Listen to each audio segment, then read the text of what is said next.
Primero que nada, quiero agradecer esta invitación a la Convención de la Cubanidad en función del trabajo que yo he venido haciendo sobre este tema, sobre mi indagación de los problemas de Cuba, donde la cubanidad representa una especie de canasta de posibilidades explicatorias de los fenómenos que a mí me llaman la atención.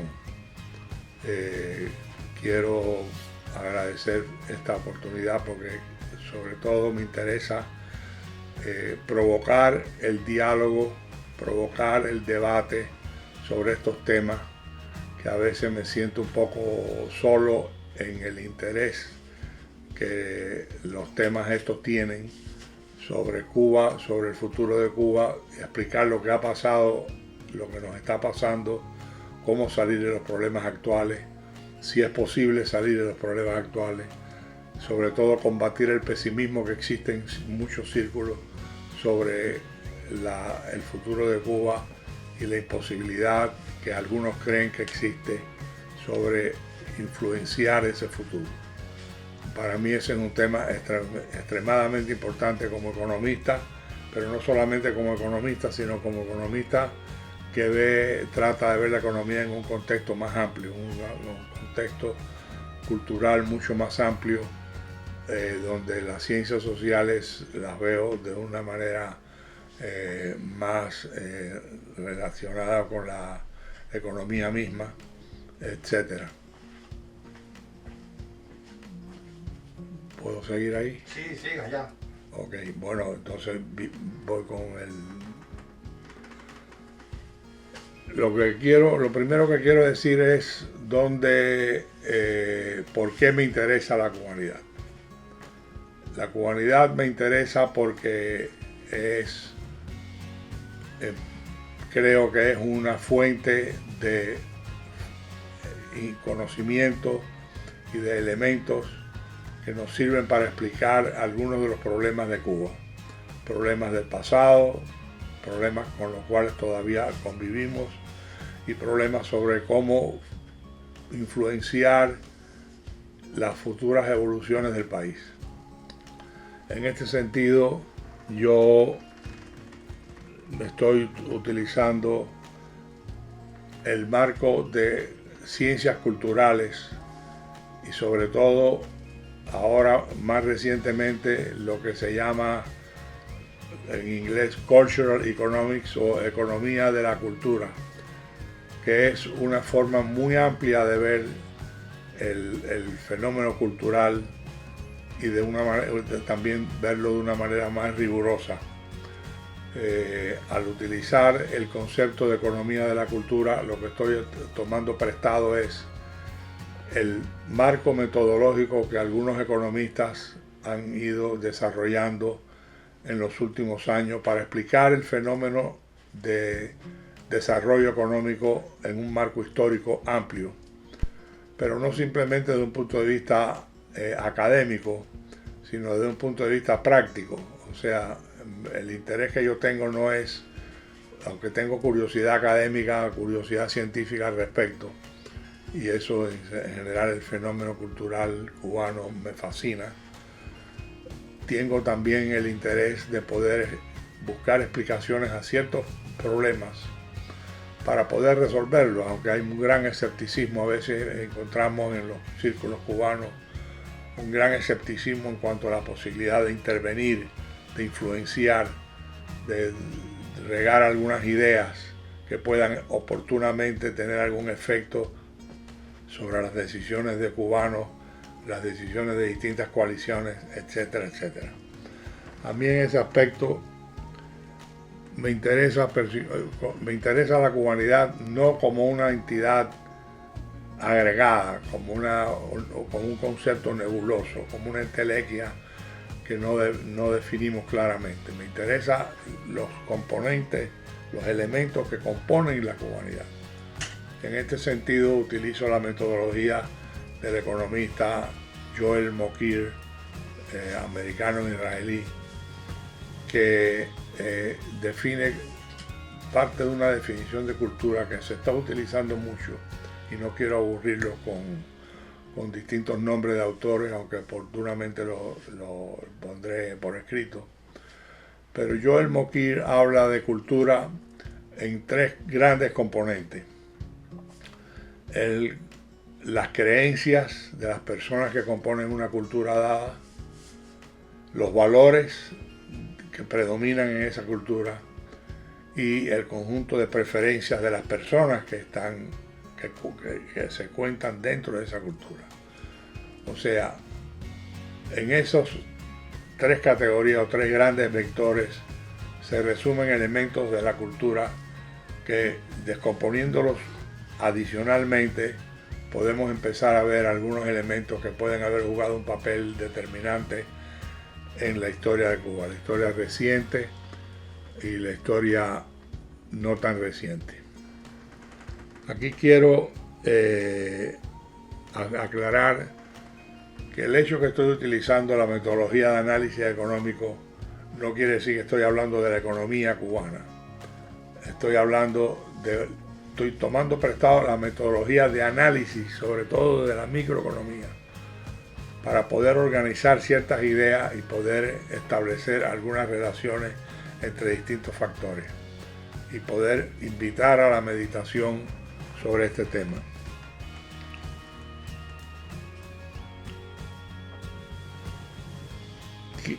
O sea, quiero explicar, hay dos aspectos de la historia de Cuba que me interesan desde los años 50. Varios aspectos, de hecho, más que dos aspectos, pero dos principales.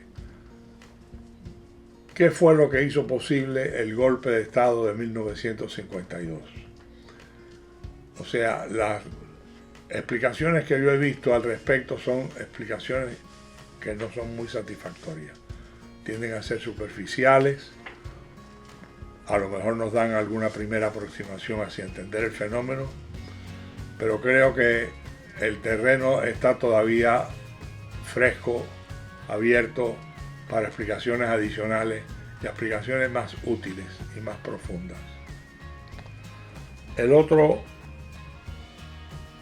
grupo de factores que me interesa estudiar es qué factores hicieron posible lo que yo llamo las dos revoluciones de 1959. O sea, hablamos de una revolución, pero en realidad hay dos revoluciones. La primera revolución fue la que derribó la dictadura de Batista. Y a eso se le llamó revolución. Pero detrás de ella venía otra revolución que venía subrepticiamente, pero era de hecho más profunda, más abarcadora y más transformativa. Sobre esto hemos hablado poco, las explicaciones que existen al respecto, qué fue lo que hizo posible la segunda revolución de 1959. Todavía tenemos un inventario enorme de explicaciones superficiales que no llegan a la raíz del problema. Y precisamente es aquí donde uno necesita, en la profundización del análisis, llegar a establecer categorías que son eminentemente, que caben dentro del marco de lo que es el análisis científico de lo que es cultura en un sentido riguroso.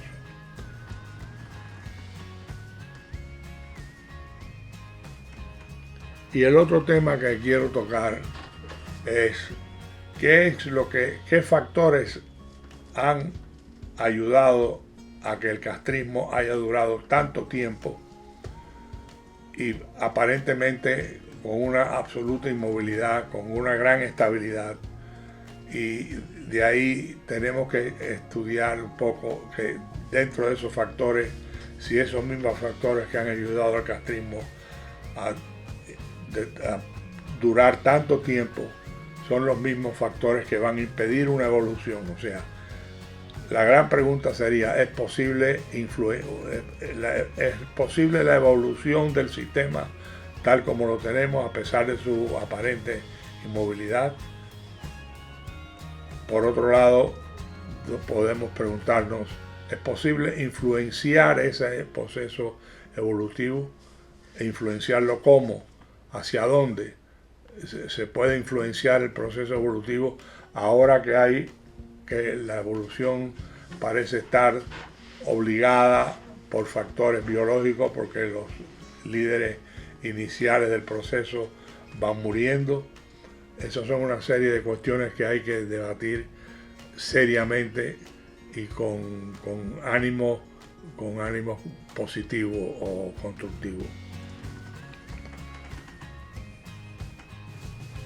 En este momento podemos decir que hay por lo menos dos culturas cubanas. Hay una cultura que es los remanentes de la cultura a la que habíamos llegado por un largo proceso evolutivo en 1959. Pero con la segunda revolución de 1959, o sea, la gran transformación del país, definitivamente hay un cambio cultural profundo, extensivo. Quizás pudiéramos calificarlo de un cambio cultural catastrófico, del cual tenemos algunas crónicas, algunas descripciones, pero yo no he visto un tratamiento riguroso, profundo, exhaustivo del tema. Tratamiento que, dicho sea de paso, no puede venir de una sola fuente. La complejidad del tema es tal que se necesitan muchas cabezas trabajando sobre ese tema. O sea, estamos frente a un fenómeno, si lo podemos ver desde un punto de vista científico, estamos frente a un fenómeno realmente complejo, donde es difícil encontrar explicaciones, incluso es difícil observar el fenómeno mismo o los distintos aspectos del fenómeno. Y ahí es donde yo he hecho mi interés en esta presentación, en este tipo de trabajo. Es invitar, provocar el pensamiento de otros muchos. Una golondrina no hace verano, y mucho menos en el sentido científico del esfuerzo. O sea, se necesita mucho más pensamiento, del mismo modo que se han ido construyendo escuelas de pensamiento en otros ámbitos, en otros momentos históricos, etc. Cuba necesita mucho más pensamiento. En ese sentido, yo a veces sueño con la posibilidad de que pueda haber entre los intelectuales cubanos una especie de renacimiento del pensamiento, buscando respuestas a grandes interrogantes que tienen un impacto directo sobre nuestras vidas y las vidas de los cubanos.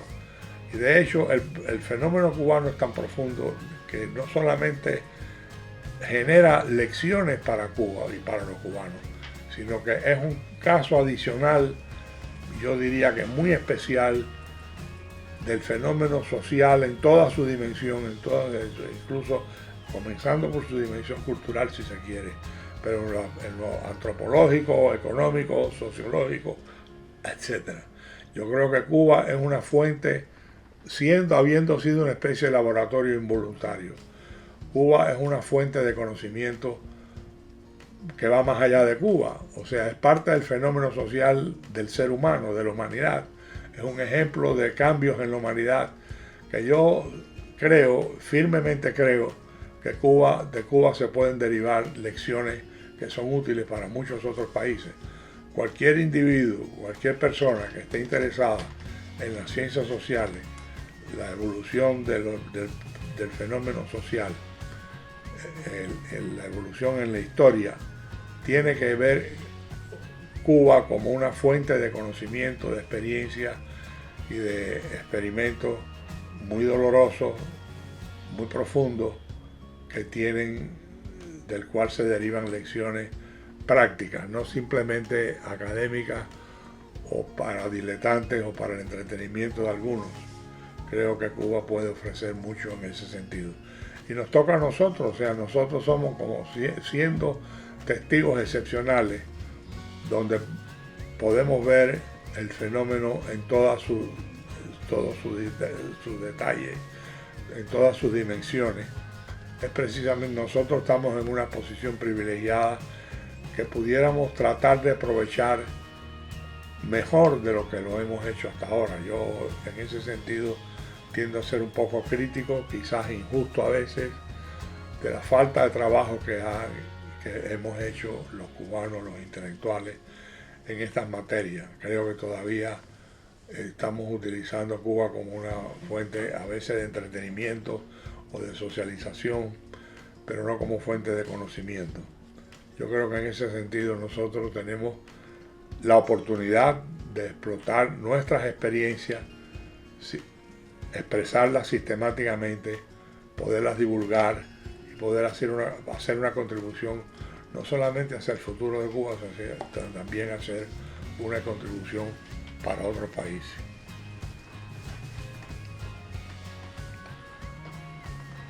En esto yo quiero apuntar dentro de los elementos culturales que podemos poner a contribución. Hablamos a veces se habla, como habla Dagoberto Valdés, del daño antropológico. Por ejemplo, ese es un caso donde la frase intuitivamente la captamos, creemos que entendemos lo que se quiere decir por daño antropológico, pero yo no lo he visto analizado, yo no lo he visto detallado. Y claro, en esto tenemos que tener en cuenta, y lo digo yo como economista, que a veces hacemos el análisis del fenómeno social de una manera estrecha, de una manera creyendo que lo hacemos todo, pero sin darnos cuenta de los detalles que hay, pero muchas veces enfocándonos en lo que podemos agarrar metodológicamente. El economista, por ejemplo, desarrolla su trabajo mucho en función de datos estadísticos. Y entonces sobre la materia prima del dato estadístico puede construir sus modelos econométricos o modelos matemáticos, que son muy elegantes. Muchas veces la elegancia se desarrolla tanto que llegan un poco a la impertinencia o a lo poco relevante, pero de todas maneras nos permite organizar algunas ideas. En eso el economista a veces peca de distraerse demasiado con los datos estadísticos y dejar de lado el fenómeno que no tiene expresión estadística, pero que tiene una expresión más o menos tangible aunque sea indirectamente. O sea, precisamente es el hecho de que se está hablando ahora de cultura para explicar ciertos fenómenos económicos, y no solamente económicos, sino, por ejemplo, Robert Putnam está utilizando el concepto de cultura, o ha utilizado el concepto de cultura para explicar la viabilidad de la democracia.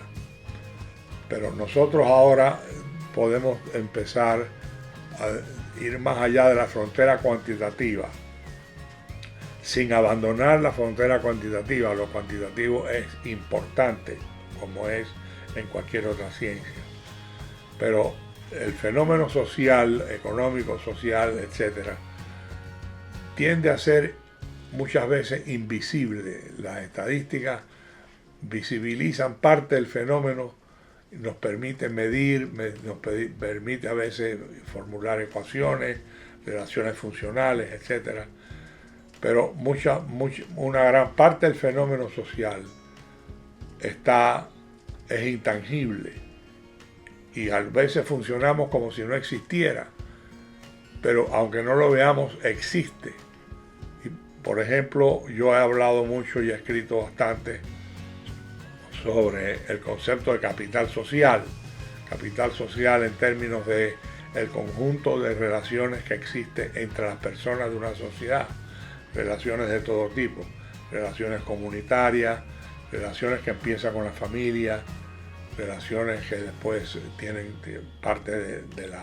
forman parte de la economía, pero forman parte de la parte del resto de la sociedad, cómo se relacionan unos individuos con otros, la confianza interpersonal que existe entre los individuos para montar asociaciones, montar instituciones, organizaciones, incluso organizaciones estatales, etc. Ahí es donde nosotros tenemos que hacer un esfuerzo metodológico sin perder de vista aspectos más visibles, más tangibles, donde el trabajo empírico se puede hacer quizás un poco más fácil, pero al mismo tiempo teniendo en cuenta que el trabajo empírico, cuando entramos en el terreno de lo menos tangible, de lo más difícil de agarrar, como es por ejemplo los elementos de la cultura, los valores, las preferencias de los individuos, por qué unos individuos son más propensos a respetar las leyes, que es fundamental para el establecimiento del imperio de la ley en algunas sociedades, por qué unos individuos son más propensos a ser más disciplinados en ese sentido que otros individuos. Son temas que tenemos que investigar. Y muchas veces la actitud que tenemos frente a este tipo de fenómenos es tomar la cultura como algo inmutable, como si la cultura no variara. Pero cuando observamos la historia vemos la cultura, vemos la variación de la cultura. La cultura evoluciona. La cultura no evoluciona de un día para otro, pero en función de que vemos en el fenómeno histórico, o sea, el fenómeno que estamos estudiando, lo vemos en un marco histórico, ahí vemos la variación. Por ejemplo, el trabajo de Joel Mokyr se basa mucho en qué elementos culturales había en Inglaterra, en Escocia y en Holanda, en general en Europa occidental, pero sobre todo en estos tres países o tres regiones, que explican el desarrollo de la revolución industrial y al mismo tiempo pueden explicar otros desarrollos en el ámbito de los sistemas políticos o las organizaciones políticas. Entonces, en este sentido, creo que hay suficiente material como para poder desarrollar discusiones organizadas, discusiones con un sentido de propósito intelectual, científico y hasta político, definitivamente en el ámbito cultural. Yo creo que esta convención puede hacer una buena contribución a desarrollar el interés sobre estos temas, desarrollar el trabajo adicional de los investigadores, pero sobre todo desarrollar el trabajo colaborativo. Ese es uno de los temas que a mí particularmente me preocupa en el contexto cultural cubano. Parte de las explicaciones que yo trato de contribuir a por qué el golpe de Estado de 1952 fue tan fácil que alguien viniera y se apoderara del gobierno, casi sin resistencia por parte de la población. ¿Por qué la población no reaccionó? ¿Por qué la reacción no cambió nada? Sino que Batista pudo manejar el país por casi 7 años, sin que hubiera una gran defensa nacional masiva por parte de la población. No estoy hablando de todo el mundo, pero estoy hablando de un poco más que el grupo de gente liderada por Fidel Castro que se rebeló y algunos otros grupos como los estudiantes de La Habana, de la Universidad de La Habana, etc. Pero ¿qué debilidades tenía la sociedad cubana en 1952 que hizo posible sacar a alguien del poder, destruir una constitución que había costado tanto hacerla, sin ninguna resistencia? Fue prácticamente un golpe de Estado gratuito. Pero yo sigo pensando que Fidel Castro tomó nota de alguna manera, aunque no se sabe mucho del pensamiento íntimo de Fidel Castro en estos aspectos. Yo me imagino que Fidel Castro tomó nota de la falta de respuesta de la población cubana, la sociedad cubana en su conjunto, para él poder, Fidel Castro, tomar el poder de la manera que lo tomó, pero no a la manera de Batista. Fidel Castro fue mucho más allá de Batista, por supuesto.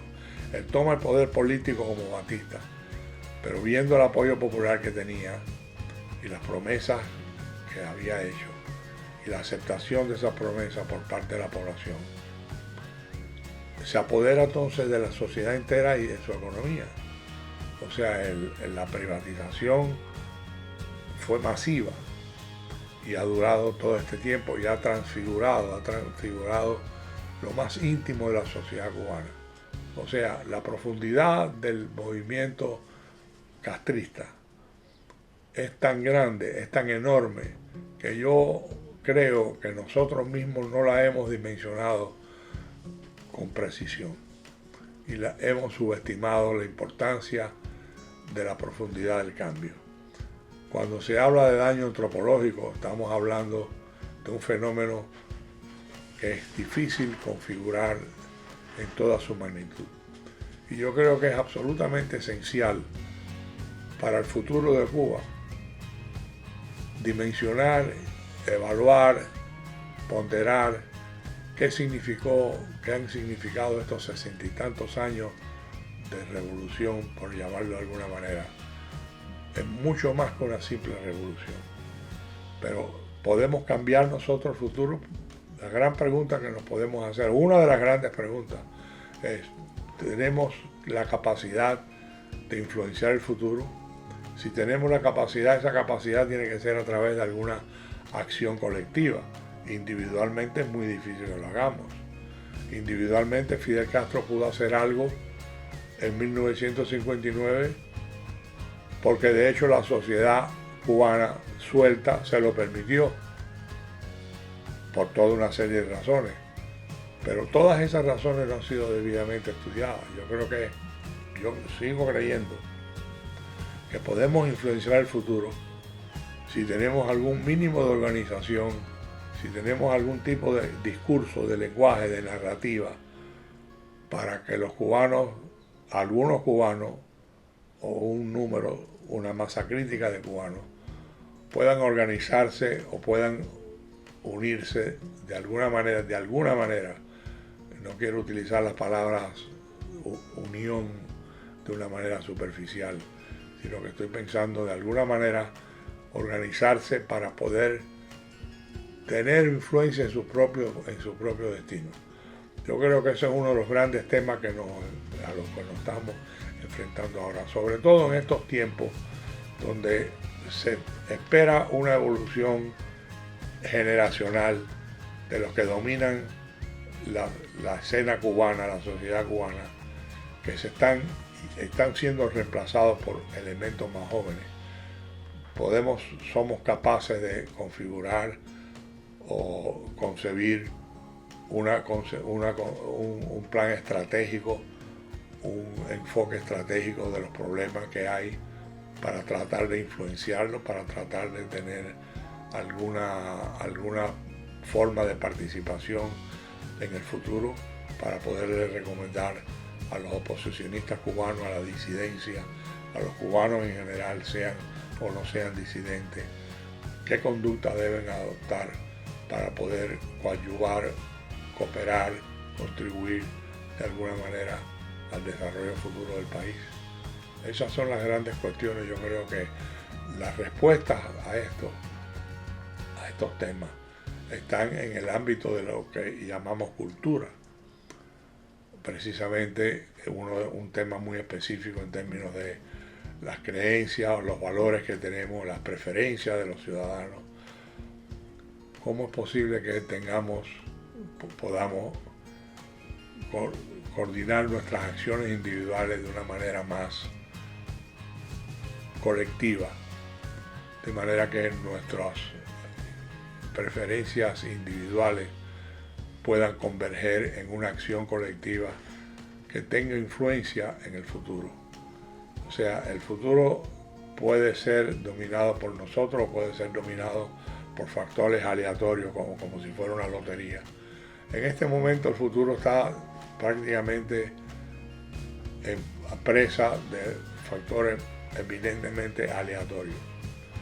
Yo creo que pudiéramos cambiar un poco la situación y tratar de hacer algo más decisivo, más determinante en ese sentido.